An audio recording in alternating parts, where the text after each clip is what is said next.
అందరికీ నమస్కారం. దశకుమార చరిత్ర అనే కథను గురించి వివరించుకుందాం. వివరిస్తున్నవారు బాలసుబ్రహ్మణ్యం కలవలపల్లి. రాజహంస మహారాజు ఒక పర్వదినం నాడు తీర్థ స్నానానికై వెళ్ళాడు. త్రోవలో అడవిలో ఒక బోయపల్లె కనిపించింది. అక్కడ ఒక స్త్రీ ఒక చక్కని పిల్లవాడిని ఎత్తుకొని ముద్దాడుతూ ఉండడం రాజు చూశాడు. ఆ పిల్లవాడి ముఖాన రాజకళ ఉట్టిపడుతూ ఉండడం రాజహంసుడు గమనించాడు. ఓసి, ఈ పిల్లవాడెవరు? వీడు నీకెట్లా దొరికాడు? నిజం చెప్పు అని అడిగాడు. బోయది రాజు దండిస్తాడని భయపడి నిజం చెప్పింది. కొంతకాలం క్రితం మిథిలా నగరపు రాజు ఈ అడవి మార్గాన పోతూ ఉండగా బోయల గుంపు వచ్చి దారి అడ్డగించారని, రాజు ధనాన్ని కొల్లగొట్టారని బోయది తెలియజేసింది. ఆ సమయంలో తన భర్త ఈ పిల్లవాడిని తీసుకుని వచ్చి తనకు ఇచ్చాడని చెప్పింది. అప్పటి నుంచి ఆ బాలుణ్ణి కన్న కొడుకు కంటే మిన్నగా ప్రేమతో పెంచుకుంటున్నాను అని అన్నది. అది విని రాజహంసుడు ఆనాడు ముని తనతో చెప్పిన కవల పిల్లలలో రెండవవాడు ఈ బాలుడేనని గ్రహించాడు. బోయ దంపతులకు అడిగినంత ధనం ఇచ్చి వారిని ఒప్పించి ఆ పిల్లవాడిని ఇంటికి తీసుకొని వచ్చాడు. వాడికి అపహారవర్మ అని పేరు పెట్టి భార్యకు అప్పగించాడు. అలా ఆ బాలుడు అక్కడ పెరుగుతూ ఉన్నాడు. అంతటా ఒకనాడు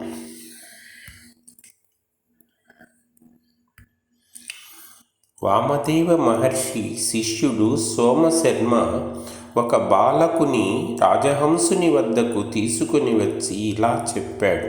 మహారాజా, నేను రామతీర్థానికి వెళ్ళి స్నానం సంధ్యాదులు ముగించుకొని వస్తూ ఉండగా ఒక ముసలిది ఒక చోట ఈ పిల్లవాడిని ఎత్తుకొని అడవిలో సంచరిస్తూ కనిపించింది. ఎవరు నీవు? ఈ పిల్లవానితో ఇలా ఎందుకు తిరుగుతున్నావు అని అడిగాను. అప్పుడు ఆ ముసల్ది, మునికుమార, ఇతని కథ చెప్తాను విను. కాలయవనం అను ఒక దీవి ఉంది. ఆ దీవిలో కాలగుప్తుడు అనే శెట్టి ఉన్నాడు. అతను అమిత ధనవంతుడు. అతనికి ఒక్కతే కుమార్తె. ఆ అమ్మాయి పేరు సూరుత్త. ఆ సూరుత్తకు నేను దాదిని. శెట్టి ఒకనాడు తన కుమార్తెకు తగిన వరుని కోసం వెతుకుతూ ఉండగా మగధరాజు మంత్రి కొడుకు రత్నోద్భవుడు అక్కడికి వ్యాపారం నిమిత్తం వచ్చాడు. తన కుమార్తెకు రత్నోద్భవుడు తగిన వరుడని నిశ్చయించి కాలగుప్తుడు అతనికిచ్చి పెళ్లి చేశాడు. అల్లుణ్ణి తన ఇంటనే ఇల్లరికం ఉంచుకున్నాడు. కొన్నాళ్లకు సూరుత్త గర్భవతి అయింది. చాలా కాలం అయినందున రత్నోద్భవుడు తన వారిని చూడాలని బుద్ధి పుట్టింది. భార్యకు ఆమెకు తోడుగా నన్ను తీసుకొని ఓడ ఎక్కి మగధ దేశానికి ప్రయాణమైనాడు. కానీ మార్గమధ్యంలో సముద్రంలో పెద్ద తుఫాను వచ్చింది. అల్లకల్లోలంగా ఉన్న ఆ సముద్రపు హోరులో ఓడ ప్రమాదానికి లోనై బ్రద్దలైపోయింది. రత్నోద్భవుడు తక్కిన వారు ఏమయ్యారో తెలియదు. లేవలేకుండా ఉన్న సూరుత్త నేను ఎలాగో బ్రతికాం. సముద్రంలో మాకు ఒక చిన్న పలక దొరికింది. నేను సూరుత్త ఆ పలక ఎక్కి ఒడ్డుకు చేరుకున్నాం. తరువాత ఈ అడవిలో సూరుత్త ఈ పిల్లవాడిని కన్నది. ప్రసవ వేదన వల్ల ఆమె స్పృహ లేకుండా ఉన్నది. ఈ పిల్లవాడిని నేను ఎత్తుకొని వచ్చాను. ఏదైనా ఊరు పల్లె చేరడానికి దారి కనిపిస్తుందేమో అని తిరుగుతున్నాను అని చెప్పింది.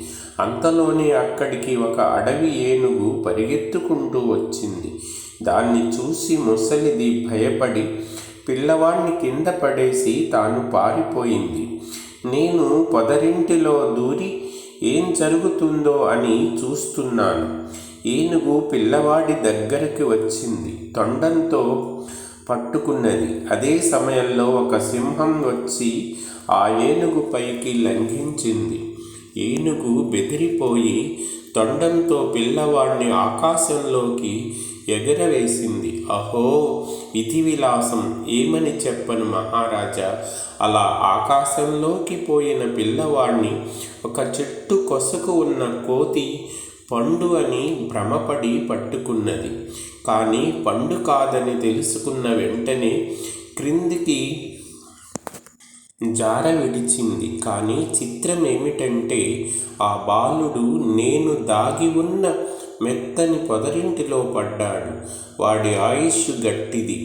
ఇన్ని ఆపదలు తప్పించుకొని వాడు బ్రతికి బయటపడ్డాడు. సింహం ఏనుగును చంపి వెళ్ళిపోయింది. నేను పొదరింటిలో నుంచి యువతలికి వచ్చాను. ముసల్ది కనిపించలేదు. ఎటుపోయిందో ఏమైందో తెలియదు.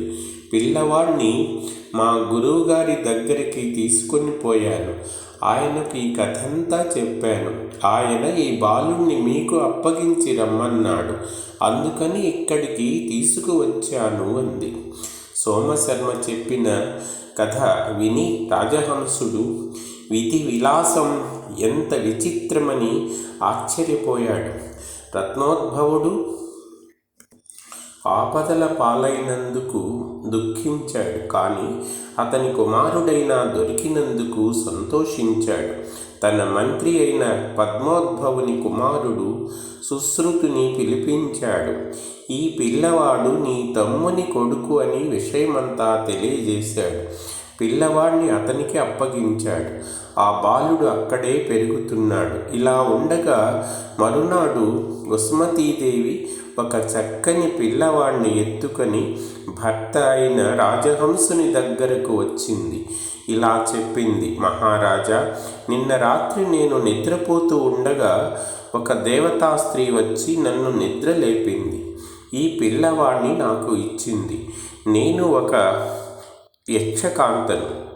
నా పేరు తారావళి, మణిభద్రుని కుమార్తెను. నేను నీ మంత్రి కుమారుడైన కామపాలుని ప్రేమించాను.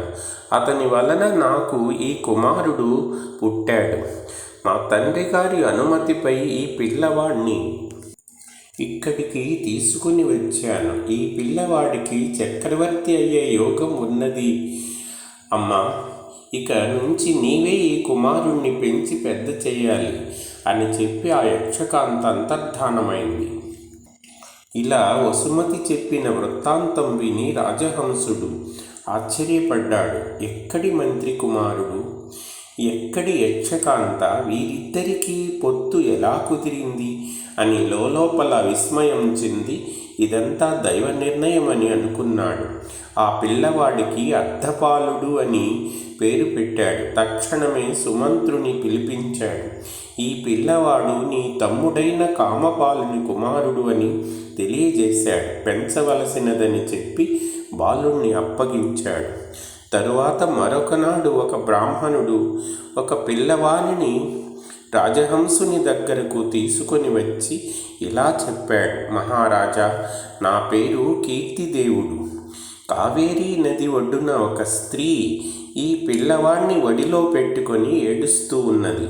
ఈ పిల్లవాడు ఎవరు, ఎందుకు దుఃఖిస్తున్నావు అని నేను అడిగితే అప్పుడు మగధరాజు మంత్రి శితవర్మ చిన్న కొడుకు తీర్థయాత్రలు చేస్తూ కావేరీ ప్రాంతానికి వచ్చాడని, ఒక బ్రాహ్మణ అగ్రహారంలో కాళీ అనే బ్రాహ్మణ కన్యను పెళ్ళాడాడు అని చెప్పింది.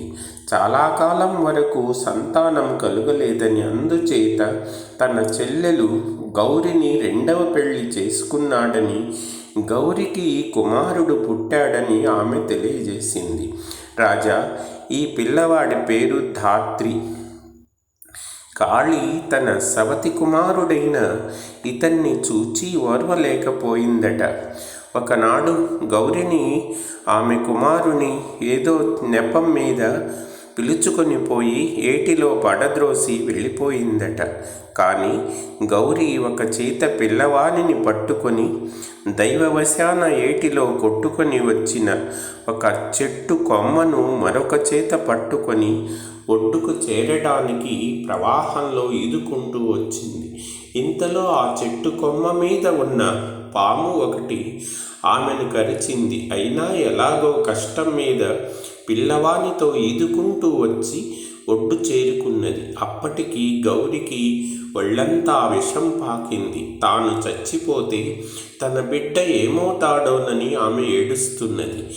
ఈ కథంతా ఆమె చెప్పి విషం ఎక్కడం వల్ల నేల మీద పడిపోయింది. నాకు జాలి కలిగి ఆమెను బతికించడానికి ఎంతో ప్రయత్నించాను.